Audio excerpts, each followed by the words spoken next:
All right, let's dive into The Millionaire Next Door, this classic book by Thomas J. Stanley and William Danko. We're going to unpack some of the secrets about building wealth straight from the source. Get ready to have your assumptions challenged. You know, a lot of folks might be surprised at what the book says about the typical millionaire. Yeah. Forget those flashy TV shows, Yeah. mansions and sports cars. The Millionaire Next Door is about those quiet accumulators. Yeah. The ones who kind of blend in and just steadily build their wealth over time. It throws you a curveball right from the start, like that story with the decamillionaires Oh, yeah. who turn their noses up at the fancy food and drinks, right? Right. Preferred just Budweiser and Scotch instead. Yeah. These are people worth tens of millions. I know. You'd think they'd be all about the fancy stuff. It really makes you question your assumptions, doesn't it? It does. And the book's full of examples like that, things that just shatter that myth of millionaires being big spenders. Yeah. Like that stat that 50% of the millionaires they surveyed paid less than $399 for their most expensive suit. What? Some even got theirs from JCPenney. JCPenney. You're kidding. No? I mean, it really makes you think. So no designer suits needed to build a killer portfolio, huh? Nope. It's a real wake-up call. It's not about appearances. It's about those choices you make with your money. Right. Like they contrast that. Remember Mr. King? Mm-hmm. He was all about that high-income lifestyle, but wasn't actually wealthy. Yeah. Smoke and mirrors, really. So if it's not about looking rich, what sets these millionaires apart? What's the secret sauce? Well, they introduced this idea of PAWs versus UAWs. Prodigious accumulators of wealth versus under-accumulators of wealth. Mm. And these PAWs, they might not have the highest salaries, but they're planners, like meticulous budgeters, tracking their spending, and they're consistently putting away a good chunk of their income. So it's not just about how much you make. It's Yeah. about what you do with it. You're not just letting it all slip away. And some of them, they actually take it a step further. They create what they call an economic environment of scarcity.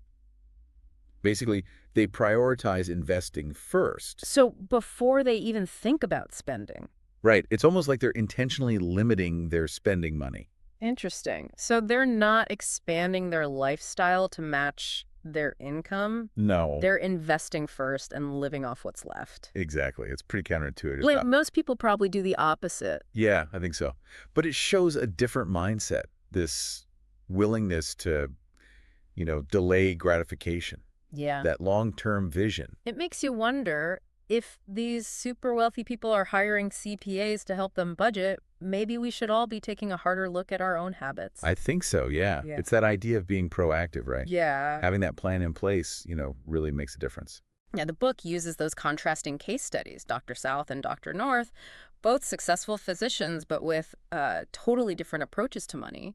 What really struck you about their stories? Dr. South, he's our UAW.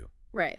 And he's obsessed with getting the absolute best deal on everything. Like, he'll spend months researching and negotiating car purchases. He goes through this crazy 9-step process. 9 steps. That's commitment. Right. He's trying to squeeze every penny. But is he really saving that much in the end, That's the thing. He's focused on the wrong things. He's penny wise and pound foolish. You know what I mean? Yeah. Missing the bigger picture. Yeah. And then you have Dr. North, the PAW, who just buys used cars. Yep. Hasn't bought a new car in 6 years. Wow. No fuss. No drama. He knows a car is a depreciating asset. So he'd rather put that money in investments that are going to grow. Exactly. It's like they're playing entirely different financial games, right? One's playing the short game, nickel and diming every transaction. The other's playing the long game, making choices for the bigger picture. And it shows in other areas of their lives, too. Dr. South, always stressed about money. Dr. North, relaxed, secure. Which brings us to that other big... Oh, yeah. Did that resonate with you at all? Absolutely. This is huge, especially for parents and grandparents. Yeah.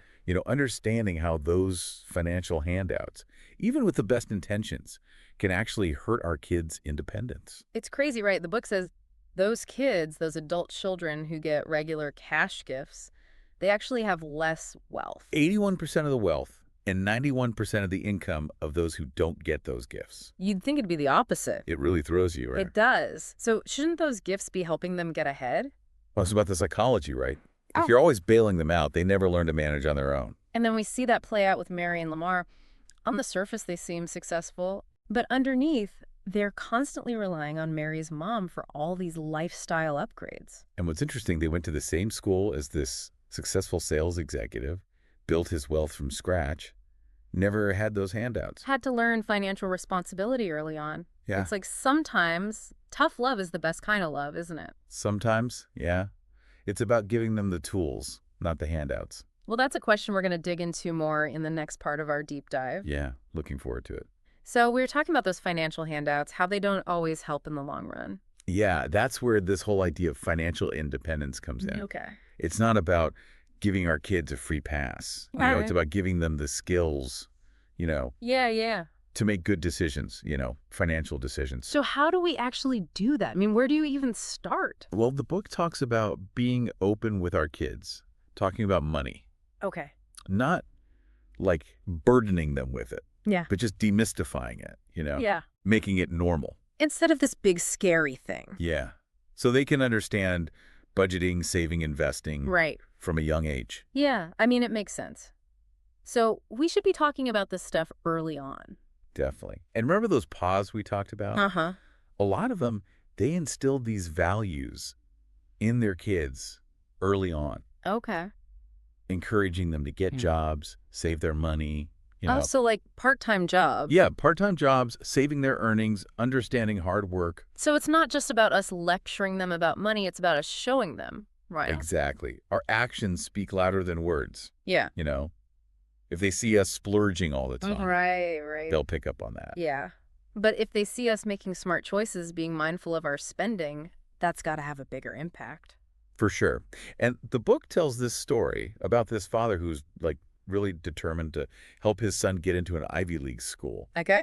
But instead of just paying for tutors and stuff, Yeah. he focused on helping his son with his vocabulary. That was his weakness, and he just drilled him, on new words till it became a strength. So real support, it's not always about money, right? No, it's about giving them the tools to succeed. Yeah. It's like giving them the tools to overcome those challenges themselves. Exactly. So when it comes to giving gifts, like financial gifts, how do we make sure we're not creating that sense of entitlement?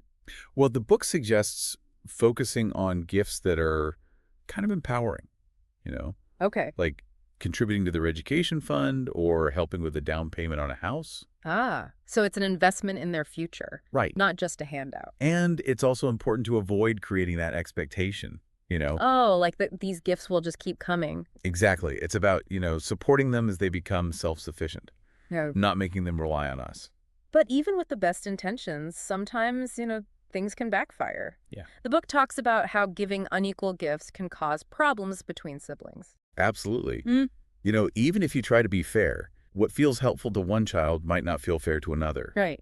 It's about being sensitive to their individual situations. So it sounds like communication is key here, being open with our kids. Yeah, definitely. It goes a long way. Now, in the last part, we touched on how those millionaires can be pretty frugal, even with big purchases. Right, like with cars. You mean they're not all driving around in those fancy sports cars? You'd be surprised. A lot of them actually prefer buying used cars. Used cars, really? But they're millionaires. Wouldn't they want the newest model? It's about that mindset. They've built their wealth through saving, through investing. They understand depreciation. They don't want to waste money on a brand new car. It makes you wonder, what other counterintuitive stuff are they doing, right? Well, the book breaks down those millionaire car buyers into 4 categories. You got your new vehicle-prone dealer loyalists who buy new but stick with the same dealer. Then there's your new vehicle-prone shoppers who buy new but shop around for the best deal. Okay. And then you have your used vehicle-prone dealer loyalists. They prefer used cars but still like to go to the same dealer. Gotcha. And finally, the used vehicle-prone shoppers, the ultimate bargain hunters. They'll go anywhere for the best deal. So there's a spectrum even among millionaires. Some are loyal, some are all about the bargain, but they're all making conscious choices. Exactly. It's not just random spending, it's intentional. Right. It's all about those same principles. Yeah. Frugality, planning, value. And that goes beyond just cars. It's how they approach all their financial decisions. Yeah, it's a good reminder for all of us, whether we're buying a car, a house, whatever. Think long-term. Do your research. Don't get caught up in the hype. And sometimes it's about using what you already have, right? Yeah. Your connections, your resources. Exactly.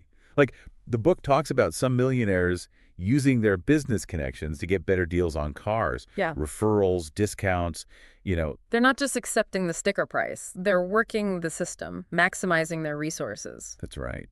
Now, this brings up another big question that the book tackles. Okay, what's that? Do you need to be an entrepreneur to become a millionaire? From what I remember, the Millionaire Next Door actually kind of debunks that, doesn't it? Yeah, they do. They say you don't have to be this daring entrepreneur to be wealthy. Okay. It's definitely one path, but it's not the only one. And it's not for everyone, right? Right. The book points out that a lot of millionaires are actually professionals. Mm-hmm. Doctors, lawyers, accountants, even teachers. So there's hope for those of us who aren't cut out for the whole entrepreneur thing. Absolutely. You can build wealth through financial discipline no matter what you do. So it really comes down to those choices you make with the money you earn. Right. It's about income versus wealth. A high income doesn't automatically equal wealth. We've all seen those stories of high earners who end up with nothing. Right, right. So it's about making those smart choices. And they even compare the profitability of different professions to typical businesses. It's fascinating. They found that while some businesses can make a lot of money, they also come with more risk. So a steady paycheck can be just as valuable. Especially if you're disciplined with your savings and investments. That makes sense. And they point out that a lot of those professional service businesses, like doctors' offices or law firms, actually have high profitability and lower failure rates than some entrepreneurial ventures. So there's a lot to be said for stability for a reliable profession. And even if you are thinking about entrepreneurship, they caution against jumping in blindly. Right. It's not all about those get-rich-quick schemes. It takes hard work, dedication, sometimes a bit of luck, and often a lot of sacrifice. So it's important to be realistic. Right? Absolutely. Consider your strengths, your interests, your risk tolerance. The Millionaire Next Door encourages you to think carefully before diving into entrepreneurship. All right, welcome back to the final part of our deep dive into The Millionaire Next Door. Yeah. We've covered, frugality, planning, investing, the whole economic outpatient care thing. Yeah. Now we're going to get into those nitty-gritty details about raising kids who are financially responsible. Yeah. And how to handle that whole inheritance thing. One of the things that really surprised me in this book was the advice to never tell your kids you're wealthy. Huh. That's interesting. I mean, at first, it seems kind of counterintuitive, right? Right. You'd think you'd want your kids to know you've been successful. Yeah, why keep it a secret? Well, they argue that if kids grow up knowing their parents are wealthy, it can actually create this sense of entitlement. Oh, okay. Like, why bother if I'm already set? Yeah, I'm good. I don't need to work hard. Exactly. Yeah, And it can hinder their drive to become financially independent. that makes sense. It's like they might become reliant on handouts Yeah. instead of, building their own wealth. So it's like, yeah, you can provide for them, but you don't want to spoil them, right? It's a tricky balance. Yeah. The book tells this story about this millionaire who didn't want his kids to know about his wealth until after he was gone. Wow. He wanted them to find their own way, Earn their own success. Exactly. Based on their own merits, not his money. So sometimes the best gift is that opportunity to, build something yourself. Yeah, to create your own success story. It's like you want to set them up for success, but you also don't want to hand it to them on a silver platter. Right. How do you strike that balance? Well, the book really stresses leading by example. Mm. Making smart choices yourself. Okay. Budgeting, saving, investing wisely. Yeah. Showing them that money is a tool, Yeah. not a measure of your worth. Right, right. So you're teaching them by doing it yourself, not just telling them what to do. Yeah. And involving them in those conversations about money, right? Absolutely. Yeah. In age-appropriate ways. Yeah. Let them see how you make decisions, how you plan for the future, Okay. and be careful about those financial gifts. Oh, yeah, we were talking about that before, how those gifts, they can backfire. Yeah. Even with the best intentions. Yeah. They can create conflict, especially Yeah. between siblings. So it's going to be fair. Right. Yeah, and equitable. Yeah. But also mindful of each child's situation, their needs. Makes sense. Sometimes the best gift might not even be money. Right. Maybe it's your time, your guidance. Exactly. Supporting them on their journey. Now, the book has another piece of advice. This one might be hard for some parents to hear. Oh, yeah. Stay out of your adult children's family matters. Ooh, that's a tough one. Yeah, I could see that being a struggle. It's about recognizing that our role as parents changes as our kids grow up, Yeah. right? We're Yeah. not there to control them anymore. Right. You're there to support them, guide them, but not to make decisions for them. Exactly. And that's especially true with financial stuff. Yeah. Letting them make their own choices. Even if we don't always agree with those choices, you know? Right, right. It's about respecting their boundaries, trusting them. And here's another gem. Don't try to compete with your kids. Oh, especially when it comes to like financial success. It's easy to fall into that trap, you know? Yeah. You want to brag a little, maybe compare yourself, Right. but it can be really damaging. Yeah. It can make them feel like they're not good enough. Exactly. Like they have to live up to our expectations, not their own. So it's about letting them find their own path, their own definition of success. Exactly. You know, celebrating their journey, supporting them. So as we wrap up our deep dive into The Millionaire Next Door, we want to leave you with one last thing to think about. Okay. Imagine you could sit down with one of these millionaires from the book. Oh, that'd be amazing. What's the one question you would ask them? Ooh, good question. Are you curious about their financial strategies, Yeah. their mindset about money, the values they taught their kids, or maybe the struggles they faced along the way? So many questions. Whatever it is, hold on to that question. As you keep learning about personal finance, as you work towards your own financial goals. Because remember, building wealth, it's a journey. It's not a destination. Right. And the Millionaire Next Door, it gives us a map, you know? Yeah, it's full of insights, practical advice to help us along the way. Exactly. Thanks for joining us on this deep dive into The Millionaire Next Door. Yeah, thanks for listening. We hope you found it insightful, maybe even inspiring. Keep learning, keep exploring, and keep chasing those financial dreams.